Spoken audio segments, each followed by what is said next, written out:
सर्वांना सप्रेम जय जिजाऊ. सर्वांचेच आपल्या विचारपीठावरती मनपूर्वक सहर्ष स्वागत. बांधवांनो, मी अविनाश मोहिते आणि आपल्यासाठी सादर करीत आहे एक छान अशी कविता. ही कविता प्रत्येक मुलीच्या बापासाठी आणि प्रत्येक बापाच्या लाडक्या लेकीला समर्पित आहे. बांधवांनो, मी अविनाश मोहिते आणि आपण पाहत आहात Avinash Mohite official YouTube channel, तसेच फेसबुक पेज.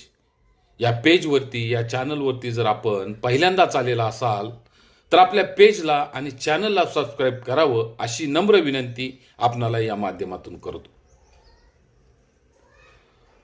पोरीची पसंती आली की बापाचं काळीज धडधडतं, चिमणी घरट सोडणार म्हणून आतल्या आत खूपच रडतं.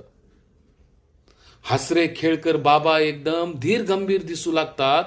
पोरीला पाणी मागण्यापेक्षा स्वतःच उठून घेऊ लागतात. या घरातला चिवचिवाट आत्ता कायमसाठी थांबणार असतो, म्हणून बाप लेक झोपल्यावर तिच्याकडे पाहून आतल्या आत रडत असतो. आंबूच्या लिंबूच्या करत करत मोठी कधी झाली कळलंच नाही. बाप सांगतो तिला सोडून मला पाणी कधीच गिळलं नाही. दिवसातून एकदा तरी मायेनं जवळ घ्यावंसं वाटतं. परक्याचं धन असलं तरी द्यायला मात्र नको वाटतं. उठल्यापासून झोपेपर्यंत बापाची काळजी घेत असते. आज ना उद्या जाणार म्हणून पोरगी जास्तच लाडाची असते. पोरगी जाणार म्हटलं की बाप आतून तुटून जातो. कळत नाही बैठकीतून अचानक का उठून जातो. इकडे तिकडे जाऊन बाबा गुपचूप डोळे पुसत असतात. लेकीचं कल्याण झालं म्हणून पुन्हा बैठकीत हसत असतात.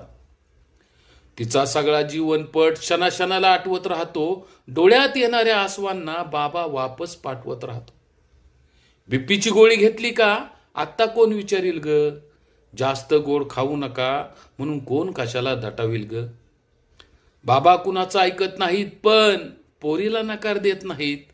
तिने रागात पाहिलं की मग बाबा ताटात गुलामजाम घेत नाहीत. एका अर्थानं पोरगी म्हणजे काळजी घेणारी आईच असते. पोटचा गोळा देणाऱ्याची कहाणी खूप वेगळी असते.